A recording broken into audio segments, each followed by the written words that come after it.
G'day and welcome to another segment of the Build Me a Brewery podcast. I'm your host, Chris Hayton. So you've built your brewery, customers are enjoying having your beers in your tap room, demand is starting to gather momentum. Now what?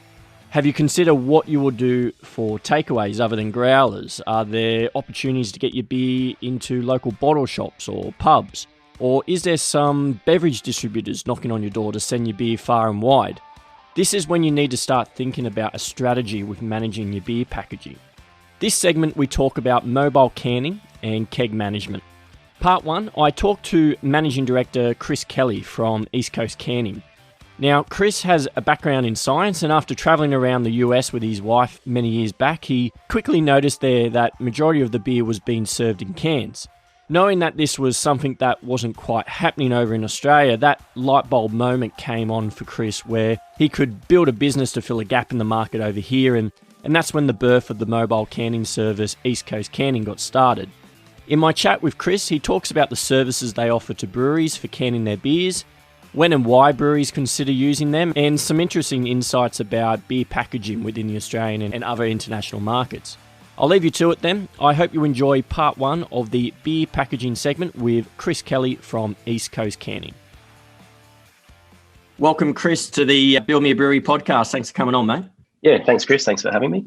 East Coast Canning are very well known in the industry. You guys seem to come up all the time, especially in the new startup phase where people can't afford their own canning line, and you tend to fill that void, and I'm sure your clientele ranges a lot more than just the new startup side. But wanted to get you on, talk about the importance of the packaging side. We've talked a lot about the brewing, the brewery building, the brew house equipment sourcing, but an important part is getting your beer from the tank into cans and out to the consumers. So love to get your thoughts on all that side of things. But just to kick things off, can you tell us a bit about yourself, what you were doing before East Coast and the canning and packaging industry, and a bit about your craft beer, or if you have any home brewing stories you'd like to share? Yeah, there's a bit in that. I mean, my background is in science, basically. I have a background in radiation science, and I guess that often, and I think we find often in the industry and home brewing and professional brewing that scientists and engineers are often drawn to what it is that we do. I think that's a pretty common theme regularly. And yeah, look, we kind of started this journey a bit over 4 years ago, I guess based on an analysis of the market and obviously identifying a need through comparing to US market. My wife and I were traveling around the US and drinking a lot of beer in cans, and pretty swiftly identified that wasn't happening at home, and began to ask some questions, and one thing led to another. So it's kind of always been an interesting transition for me, science and radiation science into craft beer, but it was a surprisingly simple adjustment. A lot of principles at a high level were exactly what I was doing in my day job for New South Wales Health for over 10 years. And now we kind of fulfilling the same high level tasks, but for ourselves in a different industry. It's kind of interesting and a bit unique. So yeah, got started about 4 years ago, as I said, and kind of grown and allowed the business, I suppose, to kind of push along with the market and push along with demand in the craft brewing sector primarily. It's just kind of been a pretty fun ride. Well, other than sort of going around the States and drinking craft beer, and any sort of times where you've got a kit and keeler or Cooper's kit and started the home brewing side, did you ever dabble in that at all? Mate, I homebrewed religiously from the age of 18 or 19. We were kind of very into it, even at that kind of young stage in life. It's sort of one of those things that begins often as a financial driver through university or something is quite a common story, and it was certainly the case for me and my few mates that we had a little brewing syndicate with. But it pretty rapidly became something that the few of us in that group that enjoyed maybe good food or were already in those days enjoying decent imported beers. We quickly realised that we all of a sudden had all of this control over what our beer looked and felt and tasted like, and kind of, went on some pretty significant journeys in home brewing. So I've done a fair bit of it over the time, and don't get a chance to do much anymore with two young kids and a busy business. But it's certainly was a passion of mine for a long time, and something that we still do. We got a little home brew kit sitting around here at our headquarters in the shed, and there's the occasional brew laid down on that, which is always fun. Ends up a bit of a weekend adventure with the team. So, did you ever did it ever cross your mind of the thought of maybe having your own brewery at all? Yeah, of course. It was something we looked at pretty closely in that sort of 2012, 2013 kind of time. At that time, building a brewery in Australia was an extremely different prospect to what it is now.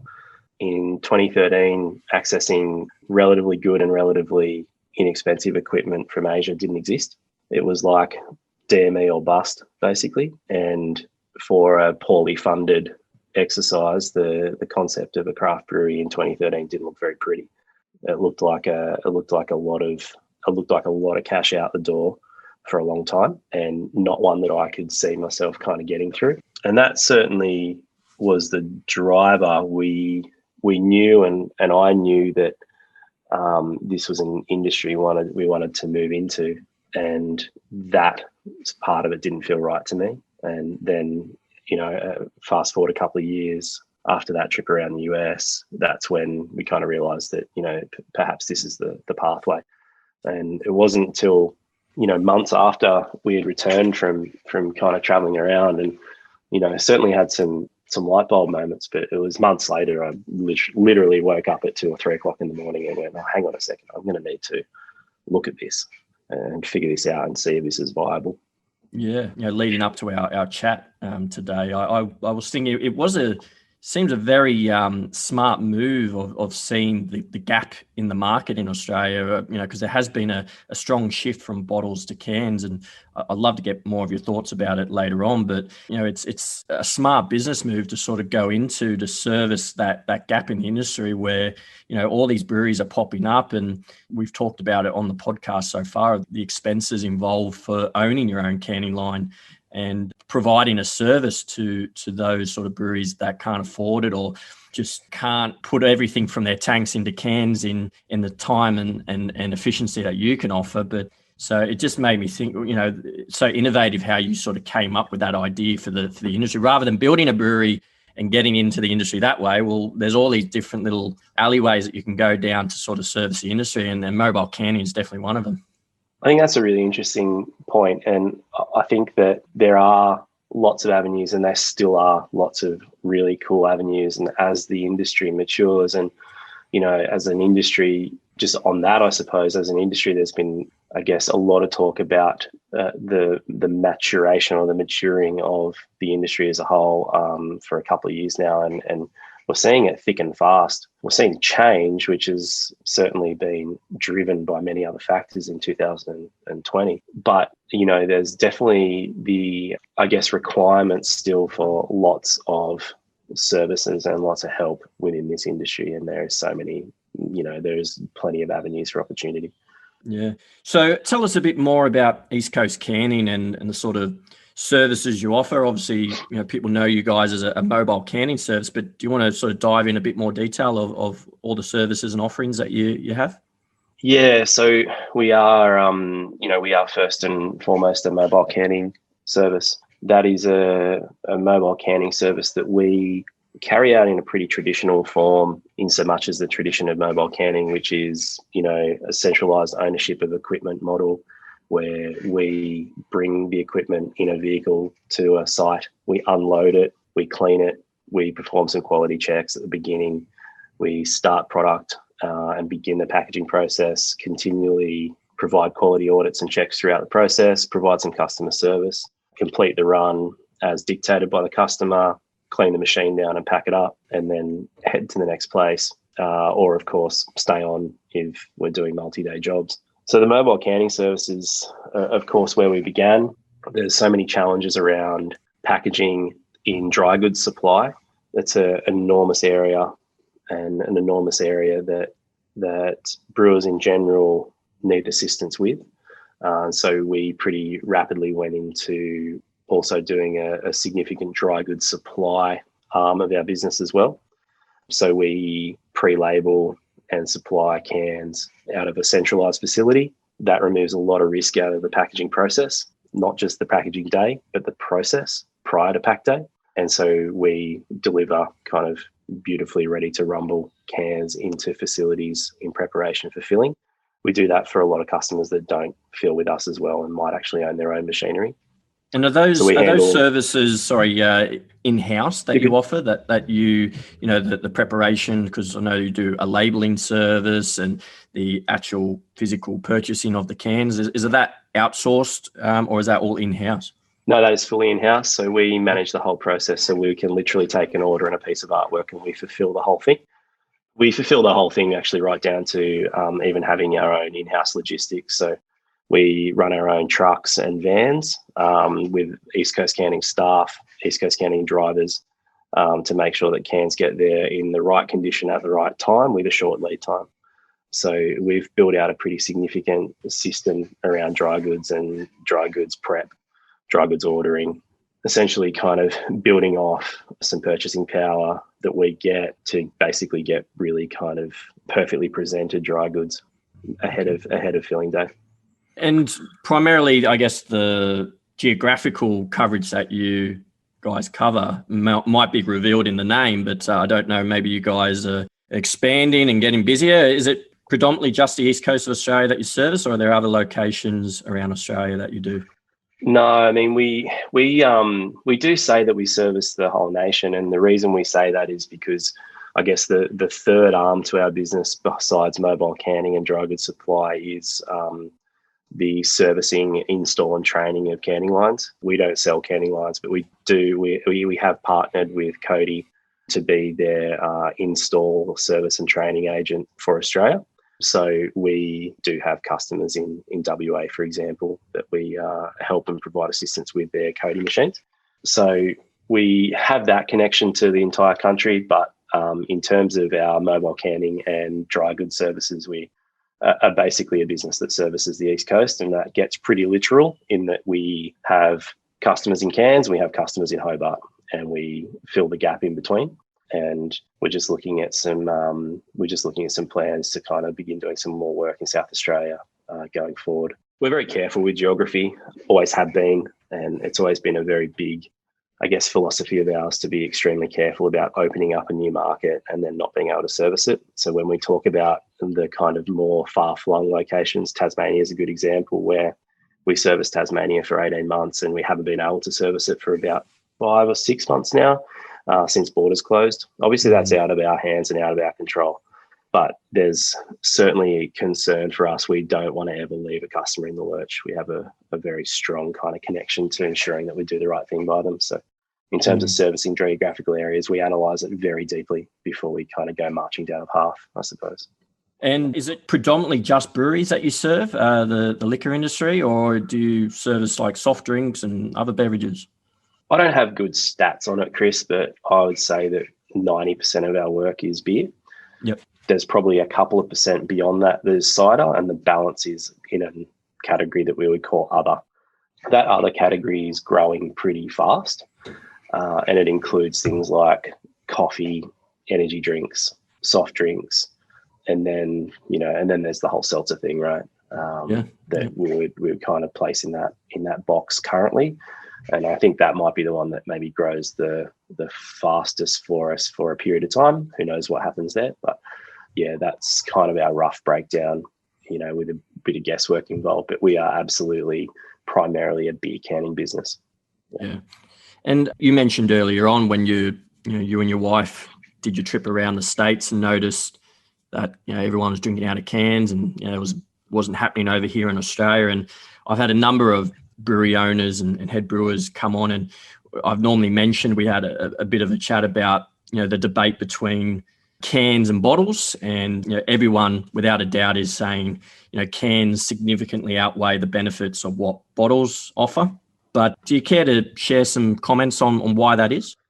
I'm strangely, despite the position I sit in, I'm strangely, I guess, unbiased about pack format.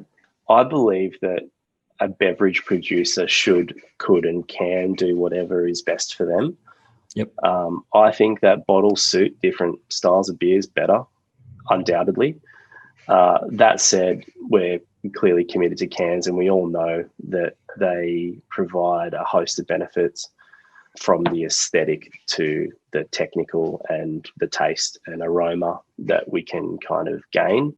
The reasons, I mean, there's reasons that we know, and there's reasons that have been, relatively well proven with science. Light strike is a decent one, and, oxygen ingress and those sorts of things. But ultimately, in a way, I feel like that cans got so much momentum that the machinery that packages them at a craft scale also got momentum. And I think what that has done is that the machinery has actually become a lot more advanced, a lot more rapidly than what bottle filling tech has.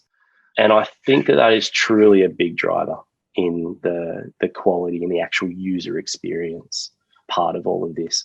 If you imagine machinery providers now, the concept of sinking a whole bunch of R&D cash into improving a bottling line significantly for craft brewers seems like a really poor business decision to make. But pouring a lot of money into, significantly improving a canning line seems like a pretty reasonable task to carry out, I suppose. And I believe that that's a driver. Mm. And I guess for those that have been listening to the podcast so far, they realize how expensive it is to start a brewery. I'm finding out very quickly. But we were talking a little bit off air about new brewery startups. Obviously, finances and capital is going to be, a concern in the beginning. So you'll normally find that new brewery startups tend not to have the cash available to afford their own canning line. And is that where predominantly most of your clientele sit, in that sort of early days startup, or are you still seeing established breweries still using you guys? So we see both. There's absolutely no doubt. We have a lot of customers that are now 4 years deep with us, and that is no longer a startup business. Now, I think that it's worth understanding or being clear that the reason for choosing mobile canning over canning line ownership is driven by outcomes, right? So the outcomes that we can deliver are very predictable and very consistent. It's certainly a known entity, and the risk profile of using us is really quite low. There's actually an enormous amount of kind of economics, I suppose, around the purchase of a canning line, and spending 150 grand on a canning line and putting out 3,000 cartons in the first 12 months means that every carton costs you $50.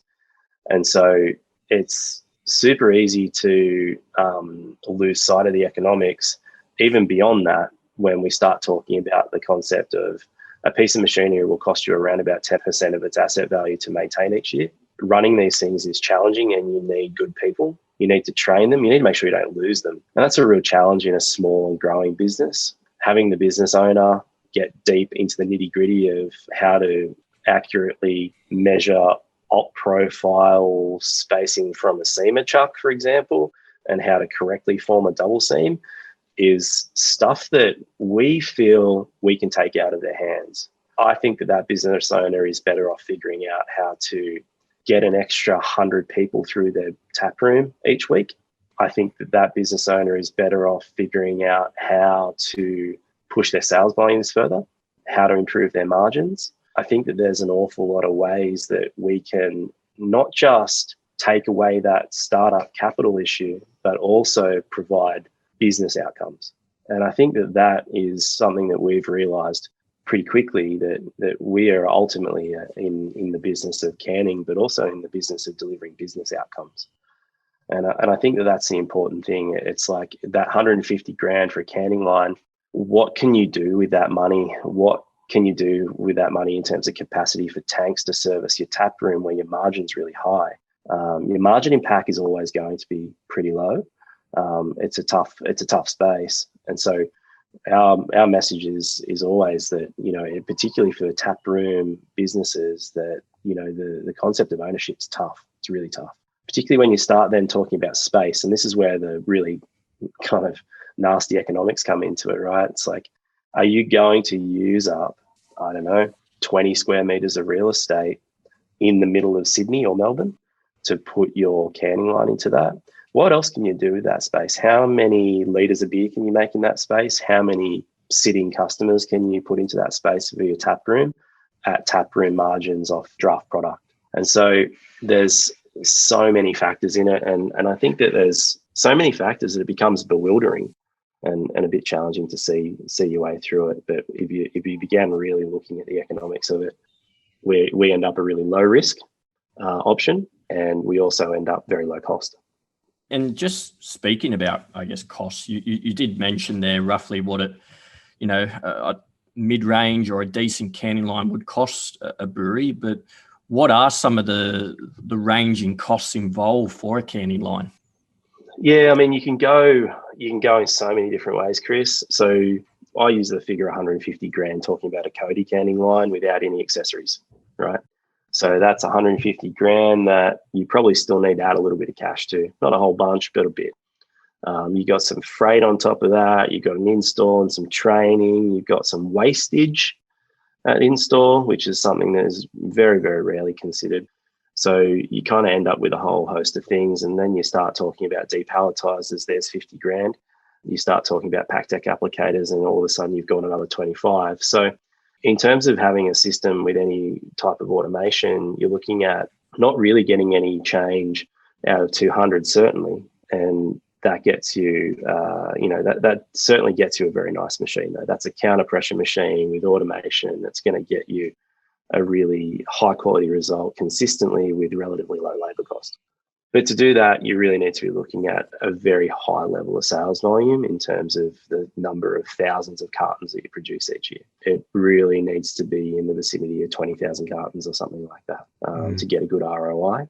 And so that becomes challenging. And so, that's what I kind of consider the high end. There is, of course, higher end than that. You then go into rotaries and we start talking about 100 pieces a minute, and we start talking about 150 pieces a minute, and then we're talking about millions of dollars. And then, of course, you can slide back down the scale into, you might be able to land something for 60 grand or something like that. That's going to be very slow, very manual, very labor intensive. And I think that's the challenging thing to remember, is that slow, manual, labor intensive can be beautifully handled in the hands of the right person.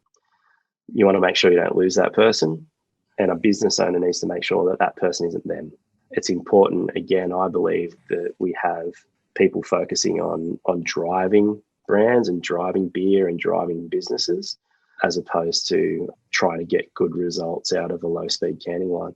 That's, I guess, another kind of place where we find people kind of, jump onto mobile canning as a strong option, kind of seeing that issue. But yeah, you can certainly get away with it for a reasonable price, but you then begin to have, clearly that will be a gravity fill machine most commonly. It might be a seamer that's operated with pneumatics. And both of those things have their challenges, inconsistencies, and quality issues. And we see that all the time. I think it might have been Neil Cameron that mentioned some new canning lines coming on the market from America that seemed to be reasonably priced around that.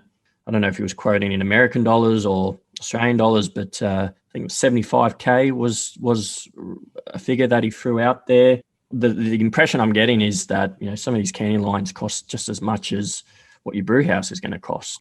So it just does make sense for a new startup or brewery that just wants to focus on brewing more volumes of beer and increasing their sales, and then just having someone like yourselves coming in and just making the process a lot easier. Obviously, it's going to eat into their margin in the beginning using a mobile canning service, but what you're saying, it just makes it less stressful and they can focus on some of the other things to drive the business. Yeah, exactly. And interestingly enough, the margin is not always impacted very heavily in the beginning. Depending on volume, packaging's such a volume game. It is for us, it is for our vendors, and therefore it is for our customers.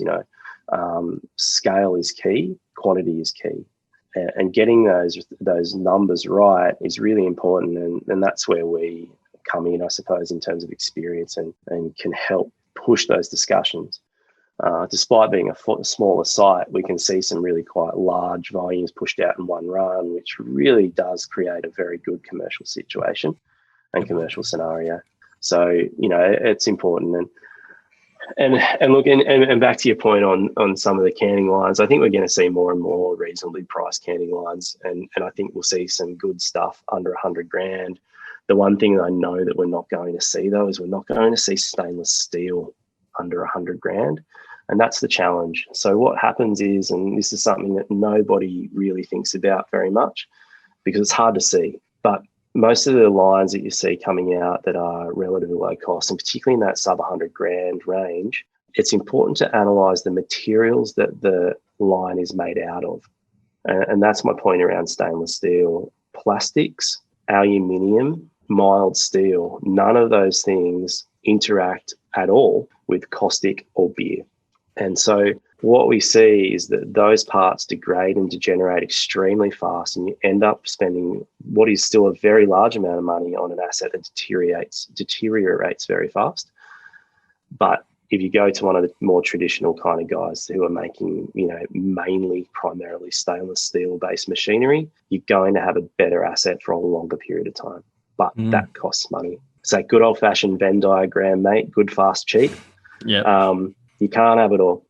Yeah. Aspiring brewery owners can be tempted to look for just the cheap option, because capital in the beginning is just so key. And it's probably the most stressful thing of opening a brewery is making sure, have I got enough money? And if I've built the thing, have I got enough money to survive the first 12 months cash flow wise?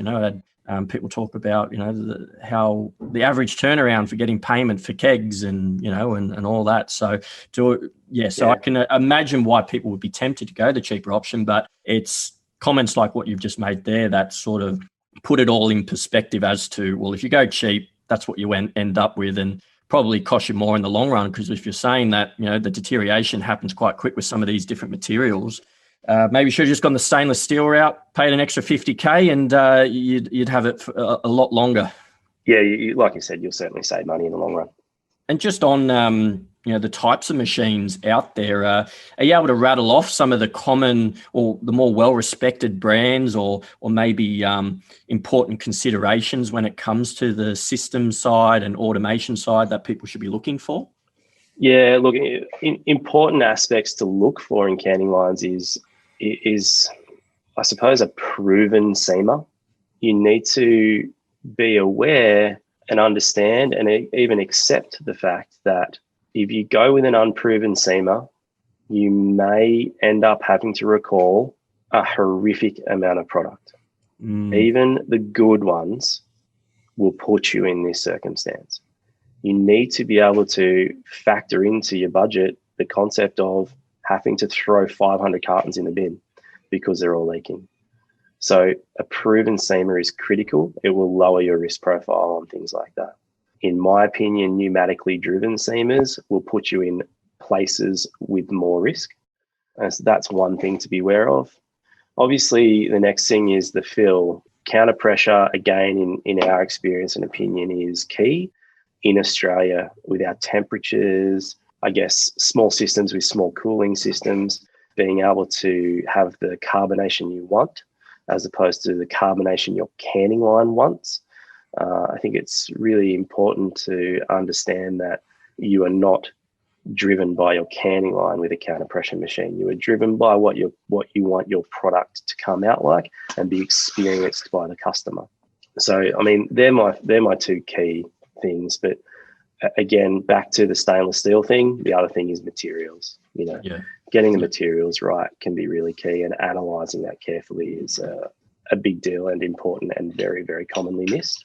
And, in terms of the suppliers, I mean, all the guys that have been around a long time all make a good machine. There's Cask, there's Wild Goose. Of course, we recommend the Cody machines. They're ever evolving, ever changing, and ever improving, and they counter pressure with a proven seamer. So, it's hard to steer away from them despite the added cost. So, yeah, I guess that's kind of, my opinion without getting too deep into it. There's certainly things to avoid and things to look out for, but I guess they're probably the key issues and the key ones. Yeah, excellent. And when a brewery is looking at approaching someone like yourselves for mobile canning, what are some important considerations they need to take into account in terms of the packaging aspect? You know, I've got some questions around printed cans versus labels on cans. There's been talk about that. Maybe minimum packaging amounts that you guys would sort of say, well, it's not worth our time to come out and do a batch that size. Do you want to share some thoughts around that? Yeah. So first, let's approach those in two different ways. So there's kind of like the actual packaging of the product and the service, and then there's the dry goods component. The packaging of the product and the filling as the service component, we will show up for just about any volume, but I think most of the time anything under 2,000 litres is challenging to become commercially viable. In addition, we see most people beginning and starting up being very cautious, understandably so, totally get it, and we support them through that. But we'll often find that a 1,000 litre run once a month as an initial inquiry almost always turns into a few thousand litres. I think people often do a little bit better than they're expecting, and that's great. That's awesome. It's good that business owners are coming into it with some modesty and a prudent approach, and it's good that they're seeing success beyond what they're expecting, which is cool. So I guess what I'm getting at ultimately is that not many people kind of remain or stay in that sub 2,000 litre range that we see as not being super commercially viable. So we certainly have a really deep dive with our customers in the beginning, in the early stages, when we're talking with them around volumes and that whole piece. And that's an important part of what we do with our customers. Other things that they need to be aware of around filling is, for us, again, I'll rehash the fact that we want the product to be presented as the producer wants it to be presented. So carbonate it in your tank how you want it to be presented to your customers. And that's what we want. We want our customers to have the right result. Further than that, it's just simple things like organization and really kind of leaning on us for some information. We're kind of, been doing this a long time. We've got, we're just ticking over to 25 million cans worth of experience. And often the people that soak in what my ops manager and our line operators tell them, the people that soak that information in the best get the best results, undoubtedly. So, that's some kind of key, I guess, some key pathways to success on that filling side. But, dry goods is a whole other kettle of fish. And this is where things become really heavily volume driven. The minimum order for printed cans is in the vicinity of 50 or 60,000 units. I need to be clear that I think that that's going to increase soon in Australia. We're seeing a can shortage internationally, and Australia's demand for aluminium cans has increased way beyond expectation, and we will see capacity issues and we will see minimum order quantities increase. There's a real problem with demand outstripping supply internationally. It's a key problem in the US. Europe is struggling. Asia still has some capacity. But sea freighting cans is extremely costly. Being so full of air, you're shipping no weight and lots of volume, and it's a tough proposition. And we're fine in Australia, but we'll get to a point soon where we're not so fine, and can manufacturers will begin to push back and they'll begin to increase their minimum order quantities. I feel relatively sure of that. Because I've had other people on the show so far mention about the minimum order for printed cans, and printed cans seem to be, the bee's knees when it comes to labels on cans. They just instantly look aesthetically a lot better. But it'd be a tough ask for a small up-and-coming brewery to order a minimum of 50,000 or 60,000 cans straight up, I guess. Yeah, I mean, you're looking at 15 grand worth of aluminium per SKU. If you've got 3 beers in your core range, then you don't have much change out of 50 grand. And where on earth are you going to put that many cans, right? So there's a pretty key challenge pretty fast with printed cans. It's not as simplistic as I just ran through. There's, ways and means, and there's terms and there's things you can do, but it's not a long way different to what I just described, right? Yeah. So, it's a challenge and ultimately an impossibility. What we're also seeing at the moment is the people who are developing new SKUs and new beers at high margin in low volumes are succeeding and succeeding well. And you can't do that with printed cans. You don't have the product development turnaround. The lead times just are too long for printed cans, and you can get a much better lead time with a labeled can. Oh, wow. So, okay. And that, again, as we begin to perhaps go deeper into can shortages, that's, a strong chance of getting worse in terms of lead time for printed cans. At the moment, I think it's probably something like 8 to 10 weeks, and we can turn a labeled can around in 3. It's undoubtedly a better aesthetic result. It does need to be pointed out, though, that digital printing of labels can have some really significant, design elements added. So we do have some people who actually prefer the ability to go beyond screen printing, I suppose. You need to remember that a printed can in the factory with a can maker is screen printed, right? So it needs screens and registration and paint. And so you're limited to, might be 6 colors or something like that. And you don't have those limitations with a label. So we find some people who are really heavily design orientated who actually kind of, perhaps preferring that pathway. And we're seeing a little bit at the moment, some printed cans transitioning into labeled cans, which is pretty new for us. It's the first time we've really seen that. But printed cans are also ultimately a lot cheaper. You're going to save some cash by doing the printed cans. The problem is it all needs to go out the door early. Whereas a labeled can, you can obviously have much better cash flow benefits. And again, at just about any stage of any business, that's important. So you'd probably recommend label cans for, a brewery in their first 12 months wishing to, package up. I mean, a lot of breweries starting out were probably more focused on their tap room sales. But demand picks up and, there's an opportunity to get your beer into cans and takeaway stuff. You'd recommend the labeling route to begin with, probably. Yeah, mate, for sure. And look, I can't recommend strongly enough focusing on tap room sales and having a packaging program that is focused on high margin beers. I think it's such a good idea to have your locals spending lots of money on schooners of pale ale and lager, and having your locals take away a 4-pack of double IPA. I think as a business position, I think that's a really good one. And that will always drive itself to labelled cans, I suppose. We're obviously talking a very specific model, which is kind of brew pub with some wholesale aspirations, right? And there's so many different little kind of categories or business models of brewery.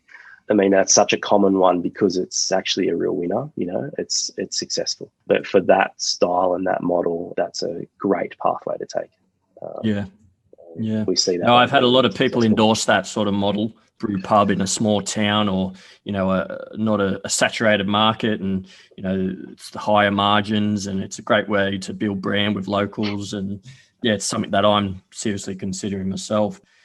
But if you don't mind, I know we might have gone over some of the costs, and you don't expect you to go into full detail, but what are some of the average costs that a brewery would expect if they used, a mobile canning service like yourself? Maybe just break it down to like unit price. If they were to do it themselves versus someone like yourselves, what would be sort of the added cost, either per can or per case? I don't know how you want to break it down. What are some average costs that they'd be expected to have on top for using mobile canning? Yeah, so what the spreadsheet and the maths behind that is so complex with the economics I described earlier around footprint, ROI, staffing, repairs and maintenance, training, kind of redundancy of training, staffing, training loss, retraining. The spreadsheet, factoring in a recall a year, the spreadsheet is extremely complex. And so in terms of the unit prices that we expect a brewery to pay going it alone, I'm not really too sure, if I'm going to be honest. What I do know is that depending who you are, you might pay an extra 4 or 5 cents per unit to use East Coast canning, through to you might win by a few cents. And we see that is roughly where the kind of the delta or the variation, I suppose, is between setting up yourself, factoring in ROI, factoring in some land value, blah, blah, blah. And in actual fact, if you start getting really kind of nitty gritty on costs, that's when you start to actually see that maybe you break even, and maybe it actually doesn't cost anything extra to use a mobile canner, unless you do have the cash and it goes out the door, and that's okay with you to have all of that money out. But then if you begin to start talking about, what could actually be done with that money, and there's opportunity cost around cash, then if you start making those kind of questions or asking those questions, that's when things become even murkier. But yeah, we really see it as probably a swing of something like 4 or 5 cents to actually kind of being ahead a few cents per unit. Yeah. Right. Okay. And can you give the listeners, maybe just related to your current situation at East Coast, but what are some of the turnarounds for, a brewery's just done a new batch and it's going to be ready to package in 2-3 weeks' time? What would be a typical turnaround for East Coast to come out and do a canning run once it's booked in? What do some of those average times look like? Look, our lead time is pretty minimal. We're in our busiest time of year, and I've got 6 dates available in New South Wales. So, that we do okay. What we have always had a bit of philosophy around is trying our best to behave as though we are an in-house pack line. Yeah. And what that means is that we buy machinery pretty quick. If we are sensing we need more machinery, we buy it. If we sense we need to train more staff, we train them. And the reason behind that is that we'll always have a little bit of spare capacity. We'll try best at all times to have a little bit of spare. And so what that means is that we can fulfill demand at short notice. I had a customer call me yesterday and he's like, look, we've run out of stock again, great problem to have, but I need you back next week. Have you got anything? The answer was no, but we made it work. It's an arbo shift, it's a whatever. So, we've got 5 machines kicking around now, and we've got 13 operations staff on the ground filling cans every day. So we can get into places at pretty short notice. What we really like to say to people, if it's the first time, it's a great idea to make sure you're booking us with 6 weeks notice. It's a good amount of time to get ready. We can get in for a site visit. We can go through lots of stuff together. There might be a small bit of plumbing that needs to get done, a particular fitting that's required. We make sure we close off on all of those bits and pieces. So, the situation for a repeat customer is a little bit different to a brand new one. And brand new, 6 weeks is nice, but, we can certainly turn around and faster. I guess moving on to sort of getting your industry insights. I know we've touched on a bit about the canning shortage in the States and potentially Australia to come soon, but any other industry insights you can give, maybe some thoughts on new canning equipment that's coming on the market, or any significant improvements to the quality and automation side for filling efficiencies, etc. So I know you might have touched on it in parts of our chat, but any further comments on that? Look, not particularly. There's some, we're pursuing some stuff that we're kind of pretty mad about continual improvement. And our, the thing that gets us out of bed every day is making sure that people are having really good, positive and memorable experiences in cans. That drives from customers back through, from consumers back through our customers and back through into our staff. We want to be able to make sure that we're offering experiences in, the workplace, in product delivery and in end consumer enjoyment. And so we're kind of, mad for looking at what's next. I've got pack deck applicators that are due to hit Sydney next week that will go through all canning lines to reduce labour and things like that. We're kind of always looking for the next thing. And I'll be honest, other than kind of like some end of line automation, things are feeling pretty stable in so much as kind of innovation within the packaging space. There's always something coming out, and again, they always need to be critically reviewed for what they are. whether it's materials or operation or actual kind of lifetime cost stuff, right? So, there's all of those kind of those angles, but there's nothing specific in that kind of pack space that springs to mind, on the machinery space that springs to mind. There's some really cool like accessory stuff though, like pack deck applicators and some end of line automation and, some really nice, Cody's got a really great small footprint pasteurizer. It's just been released. That's a piece of equipment that doesn't go to a brew pub model. That's a piece of equipment that goes to a very wholesale driven business model, but certainly a great one to have the craft space. And, I think there's some really kind of important things happening in terms of can decoration. And I think that's the space that's going to get really interesting over the next little while. But I think one of the biggest insights that is kind of becoming obvious at the moment, and I touched on it only a few minutes ago, I think is driving growth through SKU numbers or kind of beer variants or different types of beer. We're seeing that the people, the data that we have internally here is showing us that the people who are doing really well are doing lots of SKUs. That is not very cost effective for brewers. We completely understand, but primarily the people who are doing lots of SKUs aren't doing lots of low value, low margin SKUs. They're doing high value, high margin SKUs. And that seems to be a real winner for certain businesses. And that's been really cool to see. I think that's kind of one of our key kind of, pickups at the moment. And something we're beginning to pass on to customers in terms of knowledge. And I always ask each guest, how they've coped with COVID and how it's impacted their business or the brewing industry. How has it affected you guys? Look, COVID made us busier through a period that's traditionally slow. I can imagine. We were ready to take our winter break, basically. We are much slower. April and May are usually busy. We have that Easter stuff going on. We find that May is busy for a host of different reasons. There's usually some festivals happening, and we see like almost one last kick before people begin to hibernate. And then June, July, and August are traditionally slow, and September all of a sudden pops. Obviously, this year that didn't happen to us. We actually grew through winter and are beginning and continuing to grow through spring and summer. So we're kind of 4 months ahead on growth, I suppose, which has been challenging for us at times. It's exposed a few flaws in our business and in our operations and delivery. And you know what? That's fantastic. So damn good. It's a good spot to be in, and it's about identifying the wrinkles and ironing them out.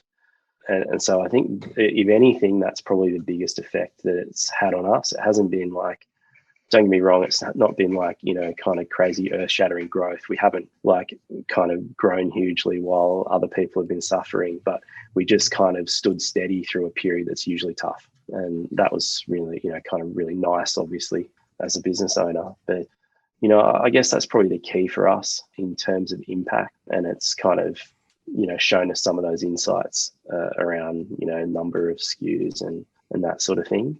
But it's been challenging in a lot of ways around mobility of people. We would normally, we normally have such a high rotation of staff between New South Wales and Victoria, and obviously we've been blocked out of that for some time. It's actually made it really difficult to operate in New South Wales at times.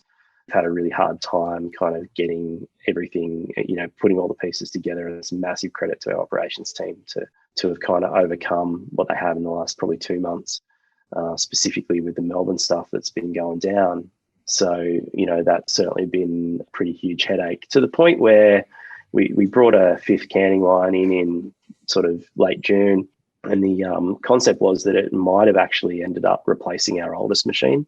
But we had to run it. We basically had to run it because we couldn't get a machine out of Melbourne. So normally what we would do is, maybe run a Melbourne team 1 week in every 4 into Sydney to kind of cope with demand. And we've done the inverse at various times in the last 4 years to account for, maybe increased demand in Melbourne and decrease in Sydney. And so we kind of have this little bit of an ebb and flow. But there was just so much risk around doing that with border closures that we were kind of like, okay, well, that canning line's running. We need to get staff. We need to train them. We need to get a new van. We need tools. We need seam inspection. It was like a it's an awful lot of money out the door based on a border closure. But, I think at the same time, it'll strengthen us and kind of, it puts us in the position where we, say with confidence, like I did earlier, that, we've got gaps in November for people to fill product, which is a good position to be in. But, yeah, would be. Yeah. And a lot of the talk I'm hearing on the podcast so far is the massive pivot from kegs to cans. Obviously, when March, April hit, people were doing a 180 with the ratio of kegs to cans. Some were saying they were doing 70% kegs and 30% packaging, and that all flipped on its head within weeks of, some breweries pouring everything into cans. And I imagine you guys would have been extremely busy in that period of time. Yeah, and as soon as we kind of made the realization, I suppose, and the anxiety had lowered or reduced around the concept of whether we'd even be able to operate. There was those 2 weeks where everything was extremely upside down and nobody knew what the future held. And we really didn't know if, craft beer would be a critical thing that could continue. Once we realized it was a matter of going straight to our staff. We have such a good team. There's 25 people in the team now. And we went straight to all of them and we were like, guys, we're going to need to really hustle here to help customers. And and to their credit, every one of them put their hand up and said, well, look, push me in the deep end, boss, let's party. So we did an astronomical amount of work in April, and May was quite similar. There was a lot going on in April and May, and a lot of big hours pulled. Yeah, I can imagine it sounds like it's definitely made you guys stronger. Bastard of the thing of what COVID is, but it's also, I've mentioned a couple of times already, it's been a bit of a blessing in disguise for some people in the industry. Yeah, for sure. Yeah, well, thanks again. I do appreciate your time, Chris, coming on and sharing a good hour with us. Any closing thoughts and advice you'd like to part with at all? I don't think so. Other than I think that, specific to a lot of the stuff that we've discussed today around canning line ownership and beginning breweries, which is obviously your kind of your niche and your bag. I'd say that the biggest thing is to, I suppose, range widely with your discussions with people and try and talk to lots of people with different views, and also analyze deeply. As hard as that is to do a lot of guesswork, analyze deeply on so many fronts and look at the biggest winners within a business model and really kind of double down on those. I think that's, one of the keys to success in this industry and where we're at now as an industry in 2020. I think that's kind of the key. And before we sign off, any things you'd like to mention about East Coast Canning, where people can reach you and sort of get access to your services?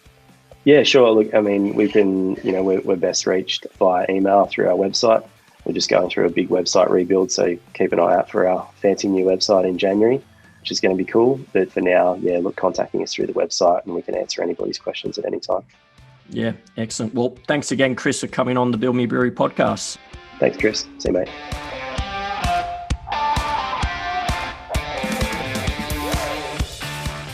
Thanks for listening to the Build Me a Brewery podcast. That was part 1 of the beer packaging segment.